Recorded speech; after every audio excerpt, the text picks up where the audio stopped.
Hello dear friends, welcome to SS and SS for S. I am SRK dealing with the subject chemistry. ఈరోజు రసాయన గతిక శాస్త్రంలో నిర్వహించినటువంటి weekend test 4 competitive examination సంబంధించినటువంటి question paper యొక్క కీని explain చేయబోతున్నాను. మొదటి ప్రశ్న చూడండి. ఒక చర్య యొక్క రేటు స్థిరాంకము K equal to 0.693 second inverse. ఆ చర్య క్రమాంకము అన్నాడు. ఇక్కడ రేటు స్థిరాంకం విలువ మాత్రమే ఇచ్చి చర్యా క్రమాంకాన్ని గుర్తించమంటున్నాడు. రేటు స్థిరాంకం ఇచ్చి చర్యా క్రమాంకాన్ని గుర్తించమన్నప్పుడు రేటు స్థిరాంకానికి ఇచ్చినటువంటి ప్రమాణాలను ఆధారంగా చేసుకొని చర్యా క్రమాంకాన్ని గుర్తించవచ్చు. రేటు స్థిరాంకం యొక్క ప్రమాణాలను గుర్తించడానికి రేటు స్థిరాంకము ప్రమాణాన్ని గుర్తించడానికి మనకు ఒక షార్ట్కట్ ఫార్ములా ఉంది. అది mole litre inverse power 1 - n into second inverse. ఇక్కడ n అనేది చర్యా క్రమాంకాన్ని సూచిస్తుంది. n విలువ కనుక 0 అయినట్లయితే అది శూన్య క్రమాంక చర్య అని అర్థం. సో శూన్య క్రమాంక చర్య యొక్క రేటు స్థిరాంకానికి ప్రమాణాలు ఏముంటాయో చూద్దాం. Mole litre inverse power 1 - 0 into second inverse, or it is equal to mole liter inverse power 1 - 0 means 1 means mole liter inverse it is into second inverse. So శూన్య క్రమాంక చర్య యొక్క రేటు స్థిరాంకానికి ప్రమాణాలు mole litre inverse second inverse. మనకి ఇక్కడ కేవలం second inverse మాత్రమే ఇచ్చున్నాడు కాబట్టి ఇది శూన్య క్రమాంక చర్య కాదు. ఒకవేళ మనం n ఈక్వల్ టు 1 అని కనుక తీసుకున్నట్లయితే ప్రథమ క్రమాంక చర్య అవుతుంది. ప్రథమ క్రమాంక చర్య యొక్క ప్రమాణాలు చూద్దాం.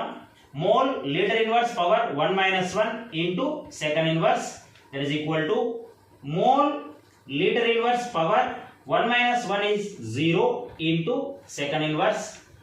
ఎనీథింగ్ పవర్ 0 is 1 కాబట్టి ఇక్కడ సెకండ్ ఇన్వర్స్ అనేది మిగులుతుంది. సో ప్రథమ క్రమాంక చర్య యొక్క రేటు స్థిరాంకానికి ప్రమాణాలు సెకండ్ ఇన్వర్స్.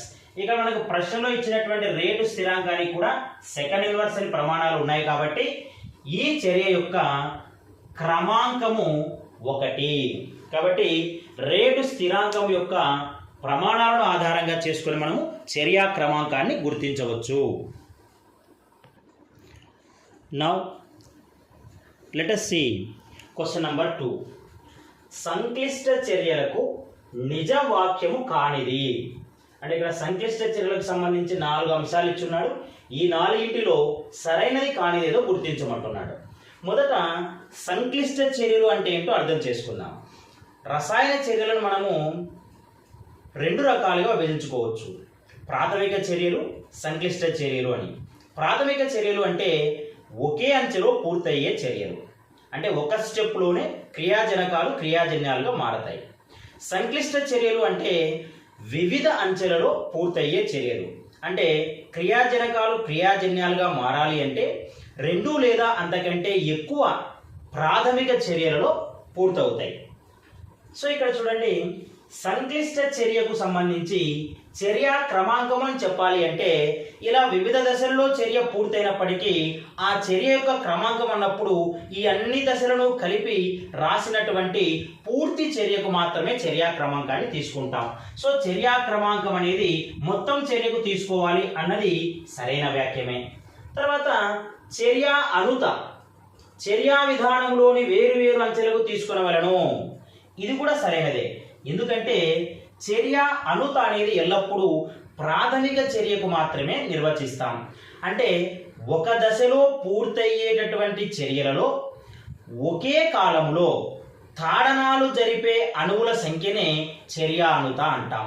కాబట్టి సంక్లిష్ట చర్య అన్నప్పుడు వివిధ దశలన్నిటినీ కలిపి మొత్తం చర్యగా రాసి ఉంటాం. కాబట్టి అలా పూర్తి చర్యకు చర్య అనుత అనేది ఉండదు.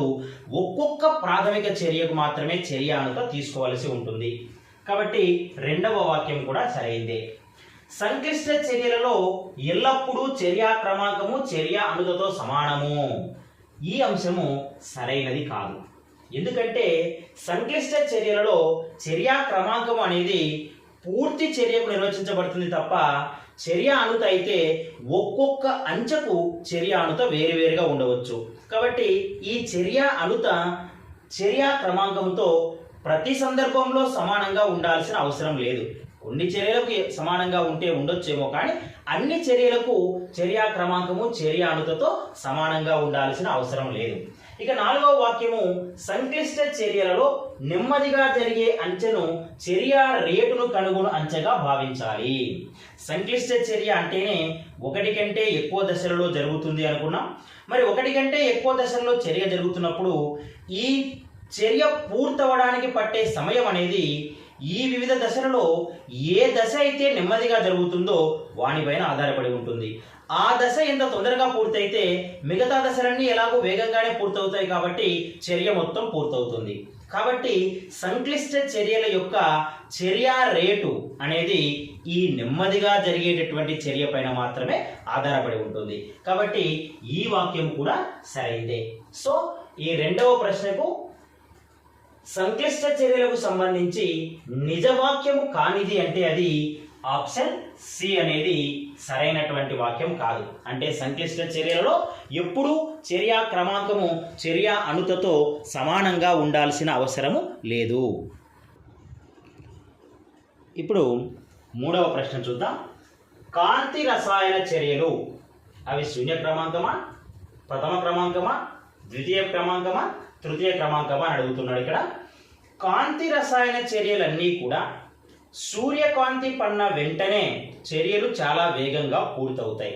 కాబట్టి కాంతి రసాయన చర్యలు ఏవైనా సరే క్రియాజనకాల యొక్క గాఢత పైన ఆధారపడవు.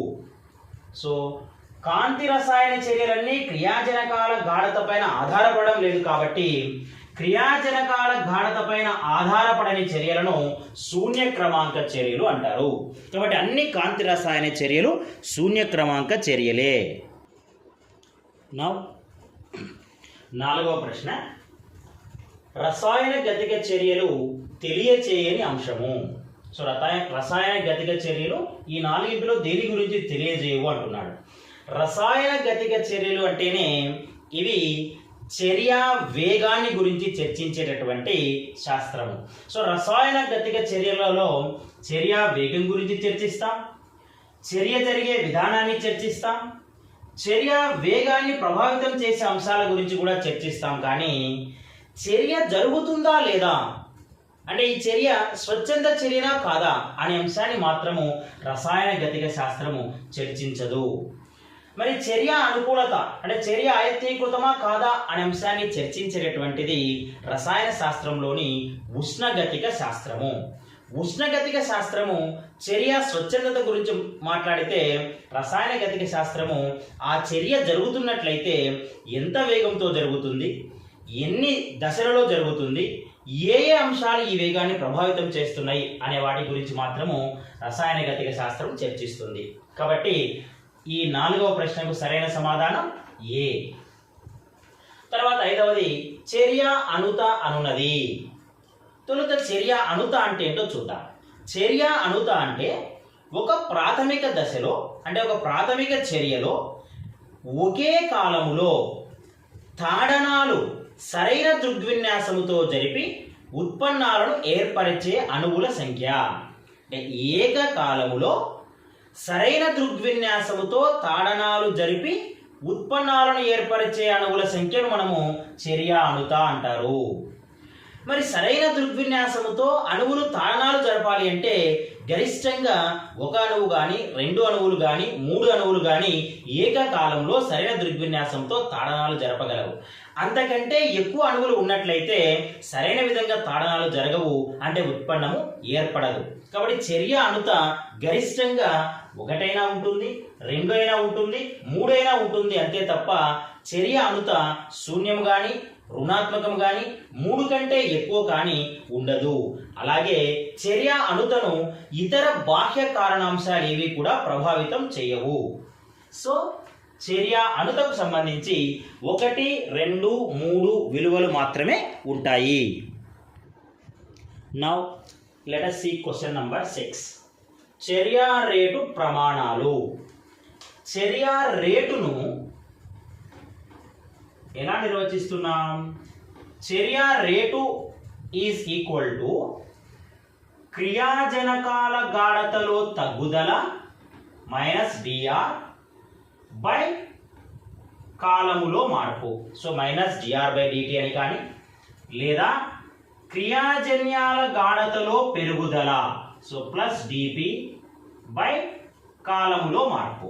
సో చర్య రేటు నిర్వచించడానికి ఏకాంక కాలంలో క్రియాజనకాల గాఢతలో తగ్గుదల లేదా ఏకాంక కాలంలో క్రియాజన్యాల గాఢతలో పెరుగుదలను చర్య రేటు అంటాం. సో చర్య రేటు నిర్వచనంలో ఏ పదాలు ఉన్నాయి? న్యూమరేటర్లో గాఢత పదం ఉంది, డినామినేటర్లో కాలము పదం ఉంది. గాఢత పదానికి సంబంధించినటువంటి ప్రమాణము మోల్ పర్ లీటర్, కాలముకు సంబంధించిన ప్రమాణము సెకండ్. కాబట్టి చర్య రేట్ యొక్క ప్రమాణాలు ఏమవుతాయి? Mole per litre per second. కాబట్టి చర్య రేట్ యొక్క ప్రమాణాలు mole per litre per second. Option A సరైన సమాధానం. 7వ ప్రశ్న, 2O3 gives rise to 3O2. ఈ చర్య యొక్క క్రమాంకం ఎంత అని అంటున్నాడు. ఈ ఓజోన్ విఘటనము చెంది ఆక్సిజన్ ఏర్పడే ఈ చర్య 2 దశలలో జరుగుతుంది. మొదటి దశలో ఒక అణువు ఓజోన్, సాధారణంగా ఓజోన్ అస్థిరమైనటువంటి అణువు కాబట్టి ఇది స్వతహాగా విఘటనము చెంది ఆక్సిజన్ అణువును మరియు ఆక్సిజన్ పరమాణువును ఏర్పరుస్తుంది. ఆక్సిజన్ అణువు అలాగే నవజాత ఆక్సిజన్ అంటాం, ఆక్సిజన్ పరమాణువును ఏర్పరిచింది. రెండవ దశలో ఇక్కడ ఏర్పడినటువంటి ఈ ఆక్సిజన్ పరమాణువు అస్థిరమైనది కాబట్టి ఈ పరమాణువు రెండవ అణువు ఓజోన్తో తాడనము జరిపి 2 అణువుల ఆక్సిజన్ని ఏర్పరుస్తుంది. ఈ 2 చర్యలను కలిపినట్లయితే 2 అణువుల ఓజోన్ విఘటనము చెంది 3 అణువుల ఆక్సిజన్ని ఏర్పరిచినట్టుగా ఈ చర్య వస్తుంది. ఈ 2 దశలలో మొదటి దశ వేగవంతమైనది, రెండవ దశ నెమ్మదిగా జరిగే చర్య. మొదటి దశ చాలా వేగంగా జరుగుతుంది, కానీ రెండవ దశ మాత్రం నెమ్మదిగా జరుగుతుంది. 2 దశలు ఉన్నాయి కాబట్టి ఇది ఒక సంక్లిష్ట చర్య. సంక్లిష్ట చర్యల యొక్క చర్య రేటు అనేది నెమ్మదిగా జరిగే చర్యల పైన ఆధారపడి ఉంటుంది. అంటే ఇక్కడ రెండవ దశ పైన ఆధారపడి ఉంటుంది. నెమ్మదిగా జరిగే చర్యలో నవజాత ఆక్సిజన్ మరియు ఓజోన్ అనే 2 కణాలు పాల్గొంటున్నాయి కాబట్టి ఈ చర్య వేగము ఈ 2 కణాల యొక్క గాఢత పైన ఆధారపడి ఉంటుంది. కాబట్టి ఈ చర్య యొక్క వేగాన్ని మనము చర్య రేటు is equal to K into నవజాత ఆక్సిజన్ గాఢత ఇంటూ ఓజోన్ గాఢతగా వ్రాయవచ్చు. నెమ్మదిగా జరిగేటటువంటి చర్య మాత్రమే చర్య వేగాన్ని నిర్ధారిస్తుంది కాబట్టి నెమ్మదిగా జరిగే చర్యల్లో 2 కణాలు పాల్గొంటున్నాయి కాబట్టి ఈ 2 కణాల గాఢత చర్య వేగాన్ని ప్రభావితం చేస్తుంది. కాబట్టి ఈ చర్య యొక్క రేటును ఇలా రాసుకోవచ్చు. అంటే ఈ చర్యలో నవజాత ఆక్సిజన్ గాఢత మరియు ఓజోన్ గాఢత ఈ 2 కూడా చర్య వేగాన్ని ప్రభావితం చేస్తున్నాయి కాబట్టి ఈ చర్య యొక్క క్రమాంకము 2. సో ఓజోన్ విఘటనము చెంది ఆక్సిజన్ ఏర్పడే చర్య యొక్క క్రమాంకము 2. 8వ ప్రశ్న, అర్హీనియస్ సమీకరణంలో EA అనగా? అర్హీనియస్ సమీకరణం రాద్దాం. అర్హీనియస్ ప్రకారము రేటు స్థిరాంకము K is equal to A into e power minus EA by RT. దీనిని అర్హీనియస్ సమీకరణము అంటారు. ఇందులో K అన్నది రేటు స్థిరాంకము, K రేటు స్థిరాంకము, A అన్నది ప్రీ ఎక్స్పోనెన్షియల్ ఫ్యాక్టర్,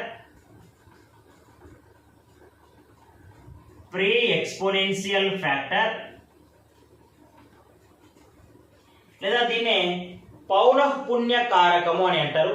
అంటే ఇది ఆ చర్యలో జరిగే మొత్తం తాడనాల సంఖ్యను చెబుతుంది.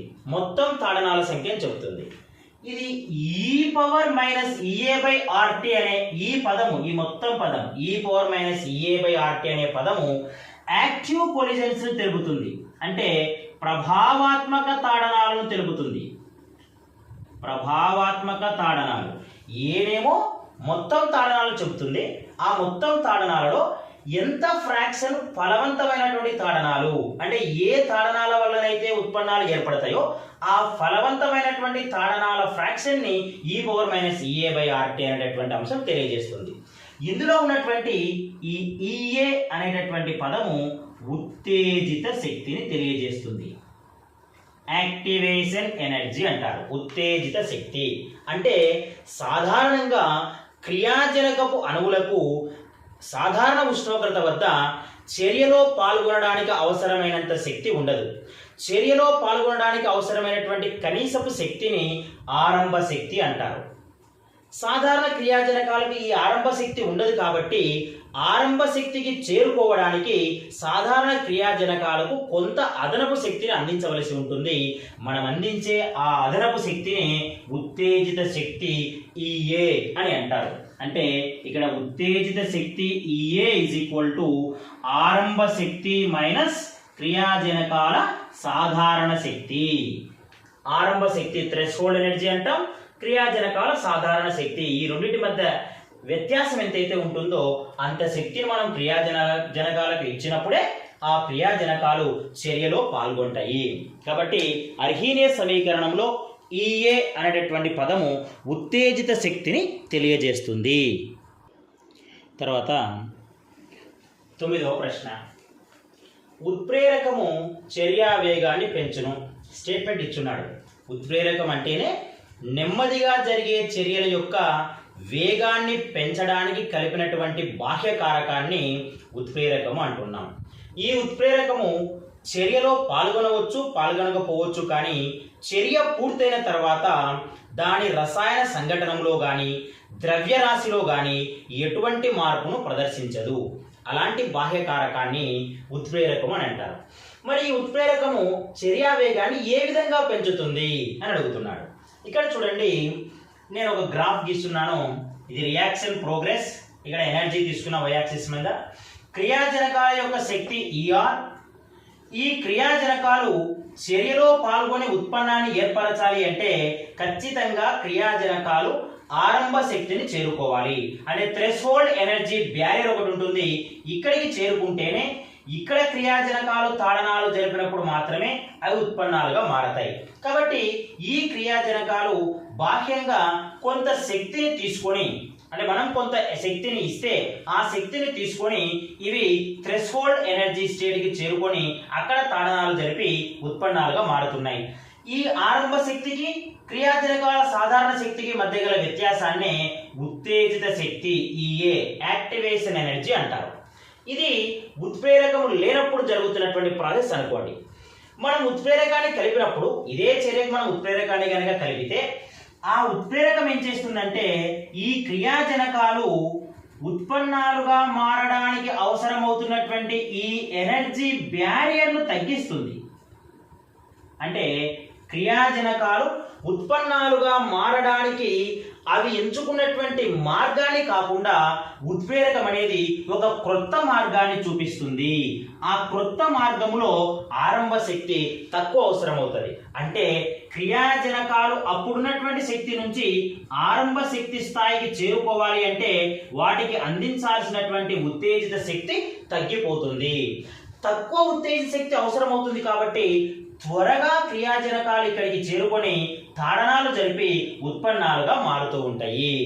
కాబట్టి ఉత్ప్రేరకం అనేది క్రియాజనకాలకు తక్కువ ఆరంభ శక్తి అవసరమయ్యేటటువంటి, అంటే తక్కువ ఉత్తేజిత శక్తిని పొందిన వెంటనే ఆరంభ శక్తి స్థాయికి చేరుకొని తాడనాలు జరిపి ఉత్పన్నాలుగా మారడానికి ఒక క్రొత్త మార్గాన్ని చూపించడం ద్వారా చర్యను వేగవంతం చేస్తున్నాయి.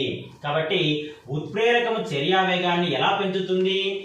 క్రియాజనకాలకు అవసరమైనటువంటి ఉత్తేజిత శక్తిని తగ్గించడం వలన చర్యా వేగాన్ని పెంచుతుంది.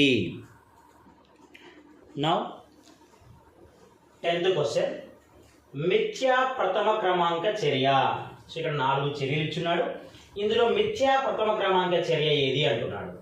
మిథ్యా ప్రథమ క్రమాంక చర్య అంటే ఆ చర్య చూడటానికి 2 అణువుల మధ్య జరుగుతూ 2 అణువుల గాఢత పైన ఆధారపడినట్టు అనిపించినప్పటికీ ఒక రసాయనిక చర్యలో మనము ఒక క్రియాజనకంతో పోల్చినప్పుడు మరొక క్రియాజనకపు పరిమాణాన్ని అత్యధికంగా తీసుకుంటే ఆ అధికంగా తీసుకున్నటువంటి క్రియాజనకం యొక్క గాఢతలో మార్పు పరిగణించలేనిదిగా ఉంటుంది. కాబట్టి ఆ చర్య యొక్క క్రమాంకము ప్రథమ క్రమాంక చర్యగా అనిపిస్తుంది.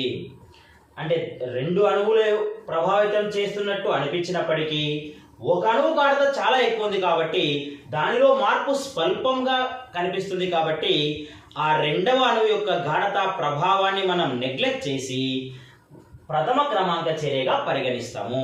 కాబట్టి ఇది చూడటానికి ద్వితీయ క్రమాంకంగా అనిపించినప్పటికీ ఒకటి అధిక మొత్తంలో ఉండటం వలన ఆ చర్య ప్రథమ క్రమాంక చర్యాగతిని పాటిస్తుంది. ఇక్కడ ఇచ్చినటువంటి 4 ఉదాహరణలలో మొదటిదైనటువంటి ఎస్టర్ జల విశ్లేషణ చర్య ఆమ్ల సమక్షంలో జరుగుతుంది. ఆమ్ల సమక్షంలో జరుగుతున్నటువంటి ఎస్టర్ జల విశ్లేషణ చర్యలో సాధారణంగా 2వ అణువైనటువంటి నీటిని అధిక మొత్తంలో తీసుకుని ఉంటాం. ఇది ద్రావణి కాబట్టి చాలా అధిక మొత్తంలో తీసుకుంటాం. ఎస్టర్ని తక్కువ మొత్తంలో తీసుకుంటాం. ఇక్కడ నీటిలో వచ్చినటువంటి గాఢత మార్పు అనేది పరిగణించడానికి వీలు లేనిది, అని చాలా స్వల్పంగా ఉంటుంది, ఇది అధిక మొత్తంలో ఉంటుంది. కాబట్టి కేవలం ఈ చర్య యొక్క వేగం అనేది ఎస్టర్ గాఢత పైన మాత్రమే ఆధారపడి ఉంటుంది. కాబట్టి ఇది 2 అణువులు ఉన్నప్పటికీ ఒక అణువు గాఢత పైన ఆధారపడుతుంది ప్రధానంగా. కాబట్టి దీన్ని మిథ్యా ప్రథమ క్రమాంక చర్య అని అంటారు. మరి సార్ 2వ ఎగ్జాంపుల్లో కూడా ఇలాంటి చర్యనే జరుగుతుంది కదా. ఇక్కడ కూడా ఎస్టర్ తీసుకున్నాం, నీరు తీసుకున్నాం, అవే ఉత్పన్నాలు వస్తున్నాయి. కానీ ఇక్కడ ఈ చర్య క్షార సమక్షంలో జరుగుతుంది. క్షార సమక్షంలో చర్య జరిగినప్పుడు ద్రావణి అయినటువంటి నీరు కాకుండా క్షారంలో ఉన్నటువంటి OH- అయాన్లు చర్యలో పాల్గొంటాయి ఇక్కడ. కాబట్టి ఎస్టర్ మరియు క్షారము రెండింటి గాఢత పైన ఈ చర్య ఆధారపడి ఉంటుంది. కాబట్టి ఇది ద్వితీయ క్రమాంక చర్య అవుతుంది. అలాగే 2NO + O2 gives rise to 2NO2 అనే ఈ చర్య తృతీయ క్రమాంక చర్య. NH4NO2 విఘటనం చెంది N2 + 2H2 అని ఏర్పరిచే ఈ చర్య ప్రథమ క్రమాంక చర్య. ఇవి ప్రయోగాత్మకంగా నిరూపించినటువంటివి. కాబట్టి ఈ 4ంటిలో మిథ్యా ప్రథమ క్రమాంక చర్యకు ఉదాహరణ ఆమ్ల సమక్షంలో జరుగుతున్నటువంటి ఎస్టర్ జల విశ్లేషణ చర్య. తర్వాత 11వ ప్రశ్నకు వస్తే 2A + B gives rise to 3C + D. క్రింది వాణిలో ఏది చర్య రేటును తెలియచేయదు అంటున్నాడు. అంటే ఈ చర్యకు సంబంధించిన చర్య రేటును తెలియచేయనిది ఏది అంటున్నాడు. సో మనం మొదట ఈ చర్యకు చర్య రేటును రాద్దాం. చర్య రేటు నిర్వచనం ఏమిటి?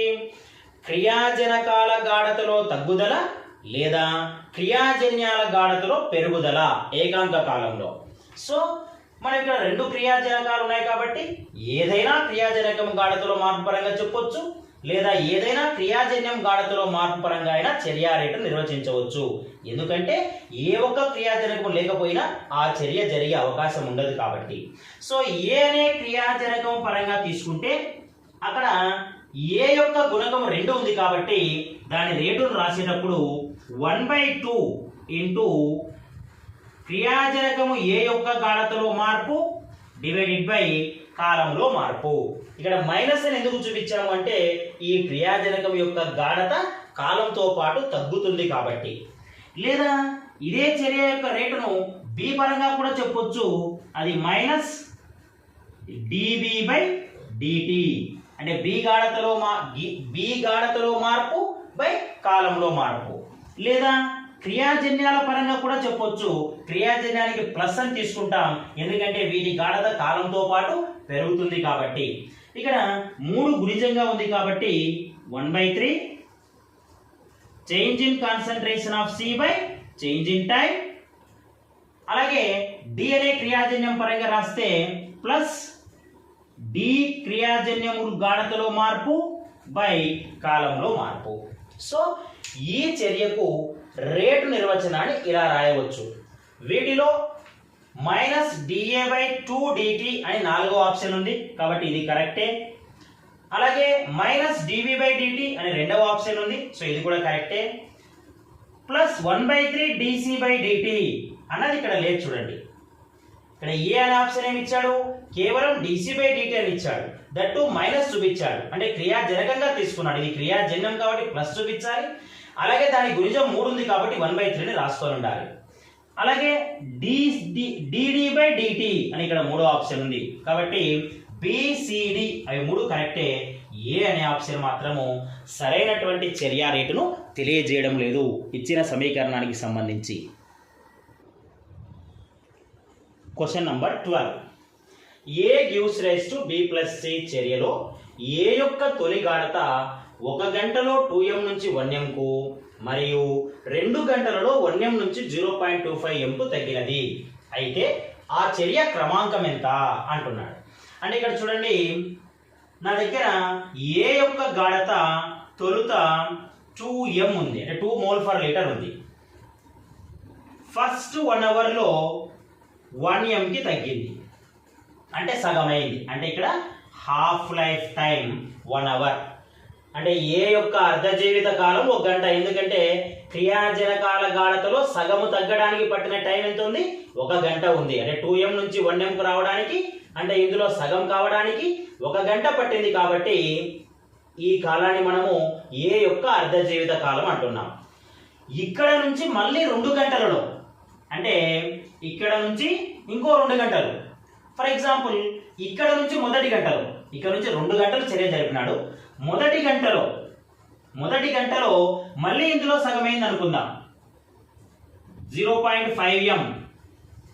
రెండవ గంటలో అందులో సగము 0.25m. వాడేమన్నాడు, ఇక్కడ నుంచి 1m నుంచి 2 గంటలలో 0.2m అయిందంట. అంటే మొదటి గంటలో ఏమైంటది, 0.5 అయి ఉంటుంది.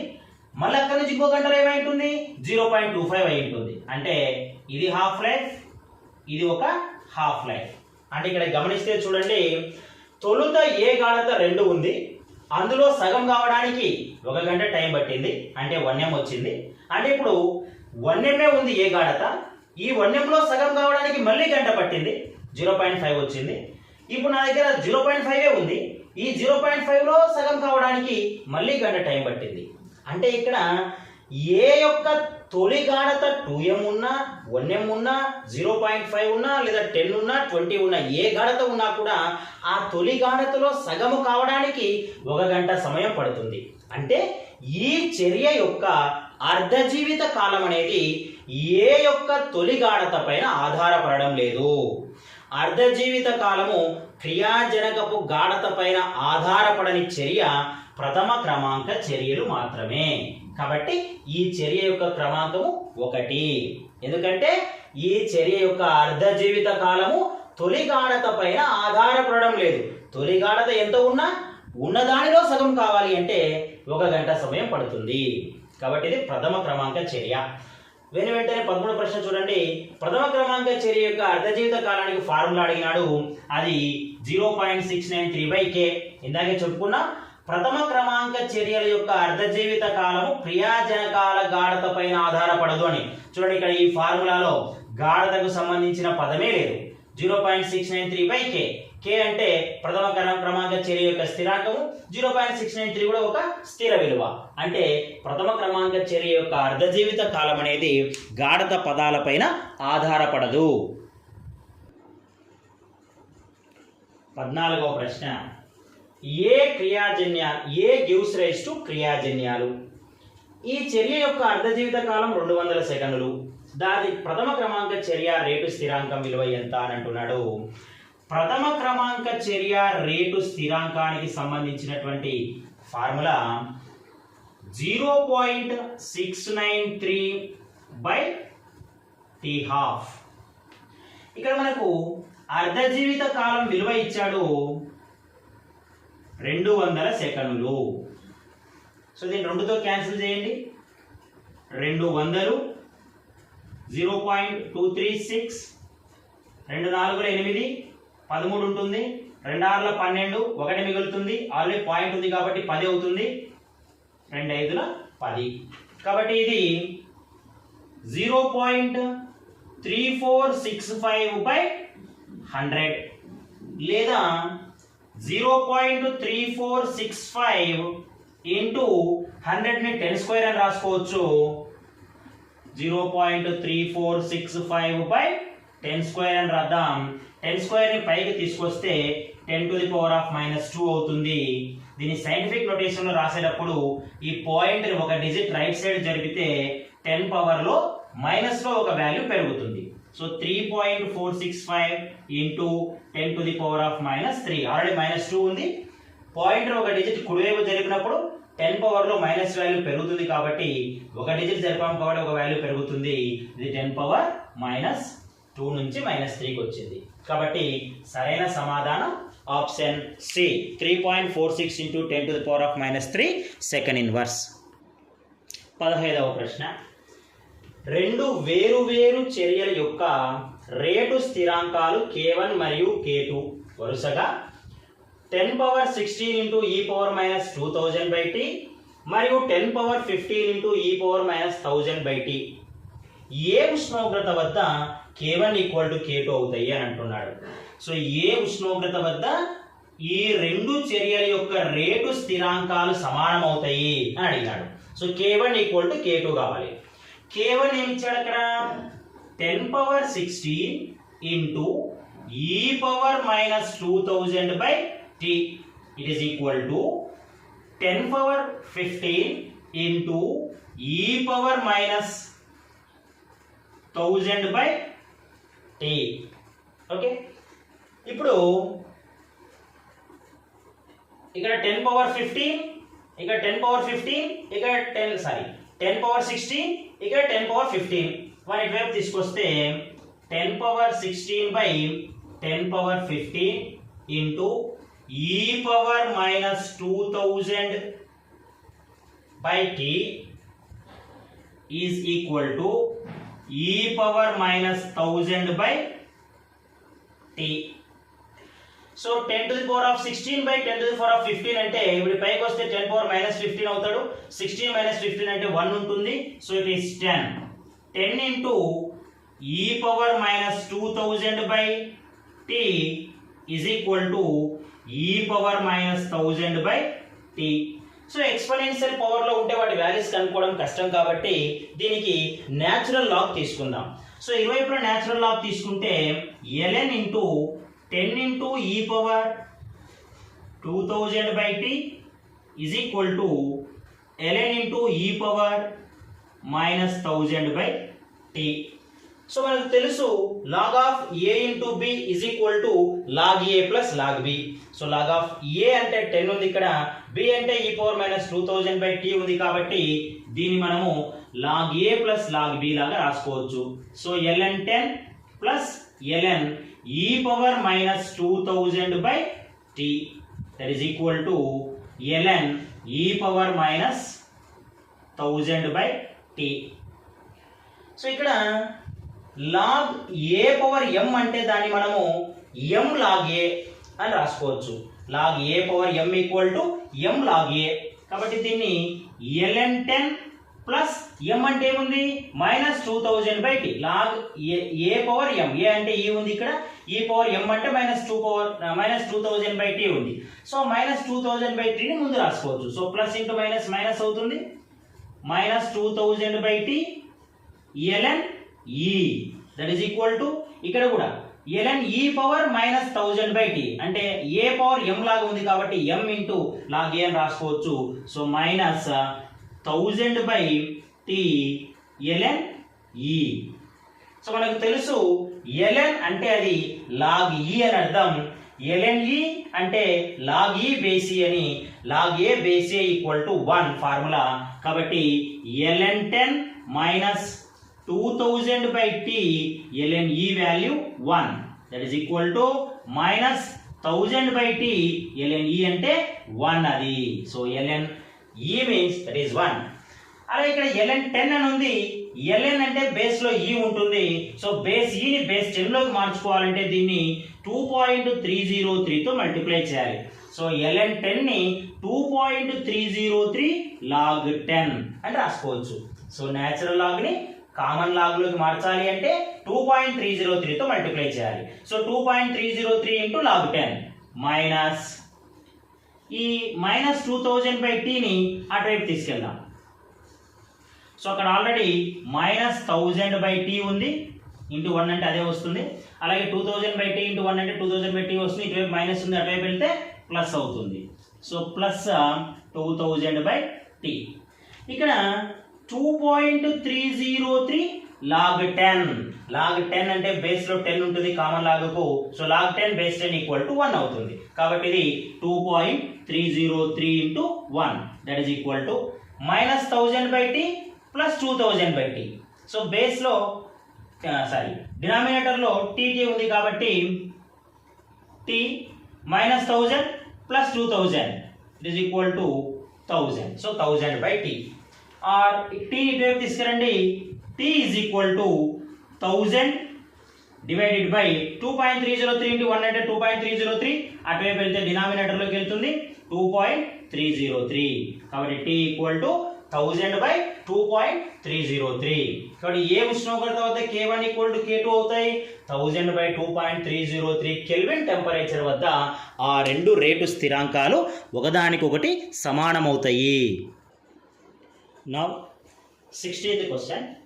అర్హీనియస్ సమీకరణం K equal to A into E power minus EA/RTలో E పవర్ మైనస్ EA/RT అంశం ఏమి అంటారు అంటున్నారు. సో అర్హీనియస్ సమీకరణంలో ఇక్కడ K అనేది రేటు స్థిరాంకము, K రేటు స్థిరాంకము, ఏను మనము ప్రీ ఎక్స్పోనెన్షియల్ అంశము అంటాం. ప్రీ ఎక్స్పోనెన్షియల్ అంశము అంటే ఇది పౌనఃపున్య అంశాన్ని తెలియజేస్తుంది. అంటే ఒక చర్యలో జరిగేటటువంటి అన్ని తాడనాలను తెలియజేస్తుంది. పౌనఃపున్య అంశం అన్ని తాడనాలను చెబుతుంది. కానీ e⁻⁻⁸ అనేటటువంటి అంశము యాక్టివ్ కొలిజన్స్ మాత్రమే చెప్తుంది. అంటే E అనేది మొత్తం తాడనాలు, ఆ మొత్తం తాడనాలలో ఎంత ఫ్రాక్షన్ ఫలవంతమైనటువంటి తాడనాలు జరుగుతున్నాయో ఆ ఫ్రాక్షన్కి సంబంధించినటువంటి అంశమే e⁻⁻⁸. అంటే ఈ అంశము ఉత్తేజిత తాడనాలను గురించి తెలియజేస్తుంది. కాబట్టి e⁻⁻⁸ అనే అంశము ఉత్తేజిత అంశము.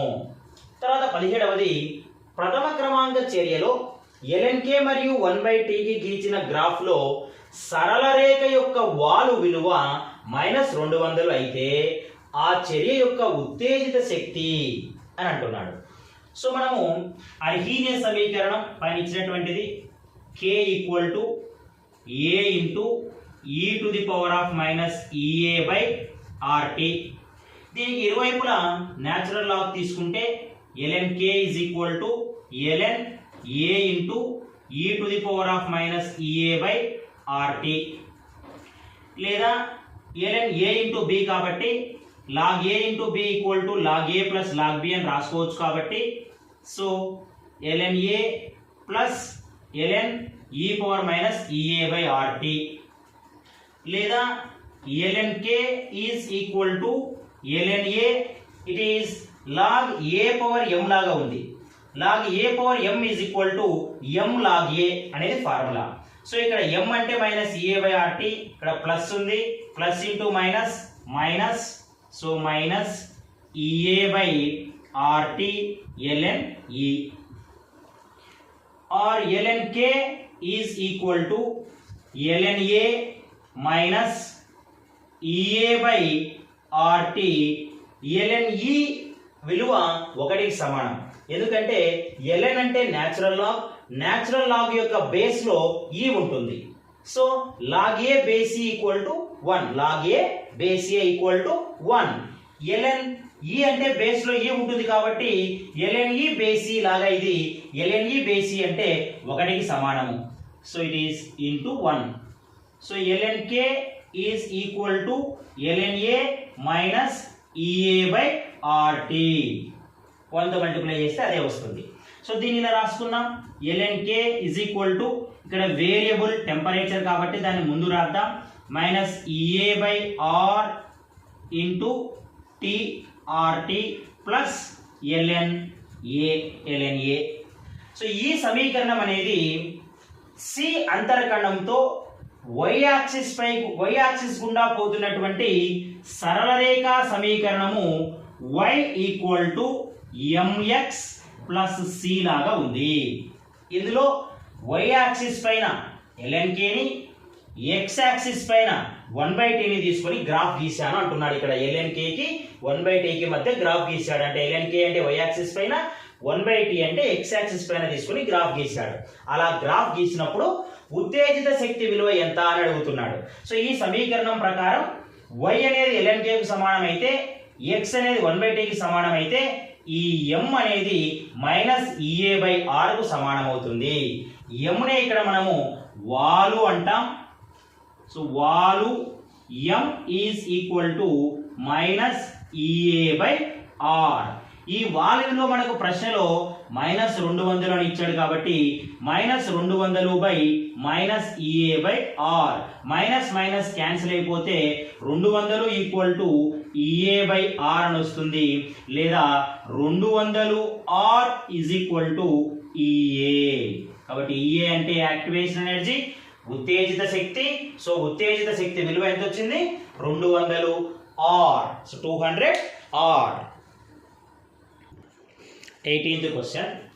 వాయు స్థితిలోని చర్యకు చర్య rate R equal to K into concentration of A into concentration of B. పాత్ర యొక్క ఘనపరిమాణము తొలి ఘనపరిమాణం నుంచి 1/4కు తగ్గిస్తే ఆ చర్య రేటు తొలి రేటులో ఎన్ని రెట్లు ఉంటుంది అని అడుగుతున్నాడు. సో చర్య రేటు ఎక్స్ప్రెషన్ ఏమి ఇచ్చాడు?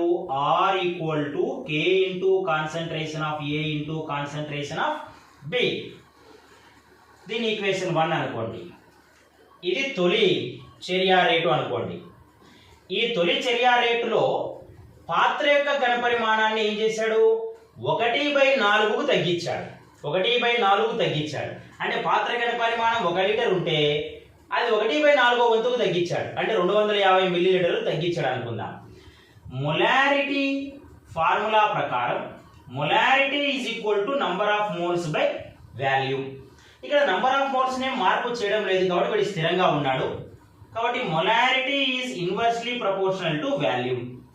అంటే ఇక్కడ ఘనపరిమాణాన్ని తగ్గిస్తే మొలారిటీ పెరుగుతుంది. ఘనపరిమాణాన్ని 1/4 రెట్లు తగ్గిస్తే అంటే వీడు 4 రెట్లు పెరుగుతాడు. వీడిని తగ్గిస్తే వీడు పెరుగుతాడు. సో దీన్ని 1/4 చేసినామనుకోండి, అప్పుడు ఆటోమేటిక్గా 4 రెట్లు పెరుగుతాడు. ఫర్ ఎగ్జాంపుల్ మనము ఇది తొలి గాఢత అనుకోండి. ఇది తొలి గాఢత అనుకోండి. ఈ తొలి గాఢతలో తర్వాత ఏం చేశాడు? M1 అనుకోండి. M2 ఏం చేశాడు? N బై తొలి గాఢతలో 1/4 చేశాడు. అంటే V ఇంటూ 1/4 తుది గాఢత V ఇంటూ 1/4 అంటే V/4 ఇది. అంటే it is equal to N by V/4. డినామినేటర్లో ఫ్రాక్షన్ ఉంది కాబట్టి దాన్ని తిరగతిప్పి రాసుకుంటాం. N ఇంటూ 4/V అంటే ఇది 4 ఇంటూ N/V. N/V అంటే M1 కాబట్టి 4M1. అంటే నేను ఘనపరిమాణాన్ని 1/4 రెట్లు తగ్గిస్తే దాని గాఢత 4 రెట్లు పెరుగుతుంది. అంటే R is equal to K into A గాఢత 4 రెట్లు పెరిగింది, అలాగే B గాఢత కూడా 4 రెట్లు పెరిగింది. That is equal to 4 into 4 16. So 16 బయటకు తీసుకొస్తే 16 into K into concentration of A into concentration of B. అంటే తొలి చర్య రేటుకు ఘనపరిమాణాన్ని 1/4 రెట్లు తగ్గించిన తర్వాత వస్తున్నటువంటి చర్య రేటు దాదాపుగా 16 రెట్లు ఎక్కువగా ఉంటుంది. 19th question. X gives rise to Y చర్యలో పురోగామి చర్య యొక్క ఉత్తేజిత శక్తి 60 kJ/mol. దాని డెల్టా H విలువ -20 kJ/mol. అయితే దాని తిరోగామి చర్య Y gives rise to X యొక్క ఉత్తేజిత శక్తి విలువ ఎంత అని అంటున్నాడు. సో ఒక చర్యలో X అనేవాడు Y గా మారుతున్నాడట. ఆ చర్యలో ఉత్తేజిత శక్తి 60 కిలోజౌల్స్, డెల్టా H విలువ -20 కిలోజౌల్స్. మైనస్ అంటే ఇది ఉష్ణ మోచక చర్య అంటే శక్తిని విడుదల చేస్తున్నటువంటి చర్య, అంటే క్రియాజనకాల యొక్క శక్తి క్రియాజన్యాల కంటే ఎక్కువగా ఉంటుంది. సో ఇది క్రియాజనకాల శక్తి అనుకోండి, ఇది క్రియాజన్యాల శక్తి అనుకుంటే ఇది థ్రెషోల్డ్ స్టేట్ ఎనర్జీ బ్యారియర్ అంటాం. సో క్రియాజనకాలు ఆ థ్రెషోల్డ్ స్టేట్కి చేరుకున్న తర్వాతనే తాడనాలు జరిపితే ఆ తాడనాలు మాత్రమే ఉత్పన్నాన్ని ఇస్తాయి. కాబట్టి ఈ క్రియాజనకాలు సాధారణ శక్తి స్థాయి నుంచి ఆరంభ శక్తి స్థాయికి వెళ్ళాలి అంటే కొంత అదనపు శక్తిని గ్రహించుకోవాల్సి ఉంటుంది. ఆ అదనపు శక్తిని మనం ఉత్తేజిత శక్తి అంటారు. ఆ ఉత్తేజిత శక్తి ఇక్కడ 60 కిలోజౌల్స్ ఇచ్చాడట. తర్వాత చర్య జరిగింది. చర్య జరిగిన తర్వాత ఈ చర్యలో ఎంత శక్తి విడుదలయ్యిందయ్యా అంటే 20 కిలోజౌల్స్. అంటే ఇక్కడ క్రియాజనకాలకు క్రియాజన్యాలకు మధ్య శక్తి అంతరము 20 కిలోజౌల్స్ ఉంది. మైనస్ అన్నాడు కాబట్టి క్రియాజన్యాల యొక్క శక్తి 20 కిలోజౌళ్ళు క్రియాజనకాల కంటే తక్కువ ఉంది. ఇది పురోగామి చర్యకు వాళ్ళు ఇచ్చినటువంటి డేటా. ఇప్పుడు తిరోగామి చర్యకు ఉత్తేజిత శక్తి ఎంత అవుతుంది అంటున్నాడు. అంటే తిరోగామి చర్యలో ఈ ఉత్పన్నాలు క్రియాజనకాలుగా మారాలి అంటే మళ్ళీ ఈ ఉత్పన్నాలు ఇక్కడ, కాబట్టి తిరోగామి చర్యలో ఈ ఉత్పన్నాలు క్రియాజనకాలుగా మారాలి అంటే ఈ ఉత్పన్నాలు మళ్ళీ ఇక్కడ నుంచి ఎనర్జీ బ్యారియర్ను దాటుకొని ఇక్కడ ఫలవంతమైన తాడనాలు జరిపి ఉత్పన్నాలుగా మారాల్సి ఉంటుంది. అంటే క్రియాజన్యాలు ఈ 20 కిలోజౌల శక్తిని మరియు ఇక్కడ నుంచి ఇక్కడ వరకు ఉన్నటువంటి 60 కిలోజౌల శక్తిని మొత్తంగా 80 కిలోజౌల శక్తిని తీసుకుంటేనే అవి తిరిగి తాడనాలు జరిపి క్రియాజన్యాలుగా మారతాయి. కాబట్టి తిరోగామి చర్య యొక్క ఉత్తేజిత శక్తి విలువ 80 kilojoule per mole. Option A. Now last question of weekend test 4, 20వ ప్రశ్న. 2SO2 plus O2 gives rise to 2SO3లో చర్య రేటు 100 గ్రామ్ పర్ మినిట్ అయితే O2 కనుమరుగయ్యే రేటులో SO3 ఏర్పడు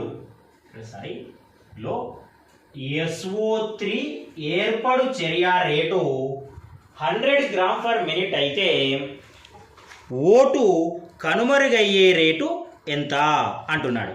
సో ఈ చర్యలో SO2 ఏర్పడేటటువంటి రేటు SO3 ఏర్పడే చర్య రేటు ఇస్తున్నాడు 100 గ్రామ్ పర్ మినిట్ అని. O2 కనుమరుగయ్యే రేటుని కనుక్కోమంటున్నాడు.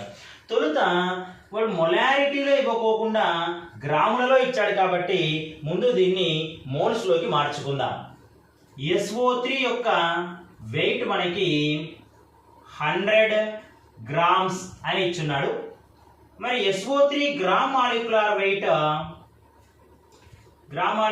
ఆఫ్ SO3 ఈజ్, ఒక సల్ఫర్ ఉంది ప్లస్ 3 ఆక్సిజన్లు ఉన్నాయి కాబట్టి ఒక sulphur atomic weight 32, oxygen atomic weight 16. 1 into 32 is 32, 3 into 16 is 48. So it is 80 gram per mole. Then moles of SO3 is equal to weight of SO3 by gram molecular weight of SO3. Weight of SO3 is given 100, gram molecular weight of SO3 is given 80. So it is 100 by 80. Now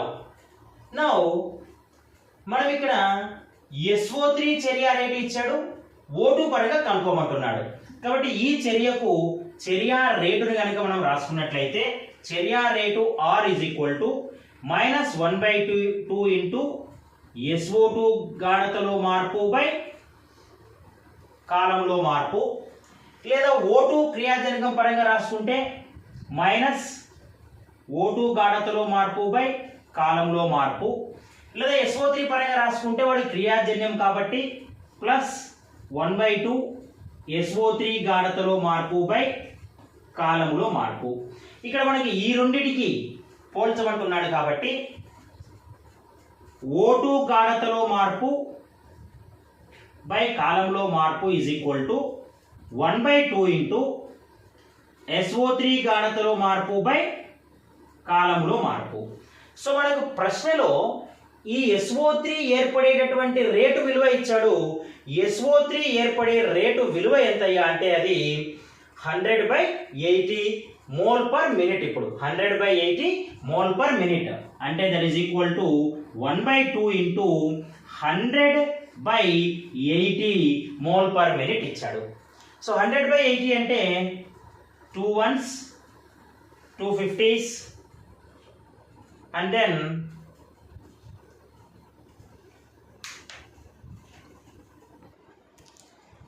50/80. So that is equal to 50/80 mole per minute అని వస్తుంది.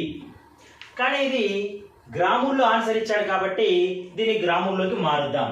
గ్రాముల్లోకి మార్చినప్పుడు weight of O2 is equal to its moles into gram molecular weight. So mole of O2 is 50/80 into gram molecular weight of O2 is 32. Oxygen 60, O2 అంటే 32 అవుతుంది. So ఇక్కడ 8తో cancel చేసి చూడండి. 8 4s 32, 8 10s 80. So 50 into 4 వచ్చేసి 200 divided by 10. So 10 ones 10 20s. So that is equal to 20 gram per minute. కాబట్టి SO3 ఏర్పడు చర్య rate 100 gram per minute అయితే O2 కనుమరుగయ్యేటటువంటి చర్య రేటు 20 గ్రామ్ పర్ మినిట్ అవుతుంది. సో ఇది 4వ వారాంతంలో నిర్వహించినటువంటి రసాయన గతిక శాస్త్రం పైన కాంపిటేటివ్ ఎగ్జామినేషన్ సంబంధించినటువంటి ప్రశ్నపత్రం ఇది. ఈ క్వశ్చన్స్ అన్నిటికీ కూడా క్లుప్తంగా వివరణ ఇచ్చానని అనుకుంటున్నాను. వీటికి సంబంధించినటువంటి ఇంకా ఏవైనా డౌట్స్ ఉన్నా లేదా రసాయన శాస్త్రానికి సంబంధించి వేరే అంశాలపైన ఏమైనా డౌట్స్ ఉన్నా కూడా వాటి క్లారిఫికేషన్ కోసం కింద కామెంట్ బాక్స్లో కామెంట్ చేయండి. Thank you.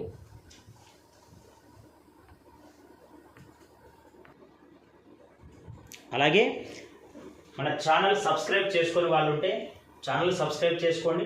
SS for yes అనే ఛానల్ రసాయన శాస్త్రంకి సంబంధించినటువంటి అంశాలను వివరించబోతున్నాను. తెలుగు మీడియం అలాగే ఇంగ్లీష్ మీడియంలో కూడా వీడియోలు చేస్తున్నాను. సో ఛానల్ సబ్స్క్రైబ్ చేసుకోండి. ఆల్ నోటిఫికేషన్ బటన్ ఆన్ చేసుకోండి. కామెంట్ చేయండి, లైక్ చేయండి. ఈ వీడియోలు ఉపయోగపడతాయి అనుకుంటే అవసరమైన వాళ్ళకు షేర్ చేయండి. Thank you very much.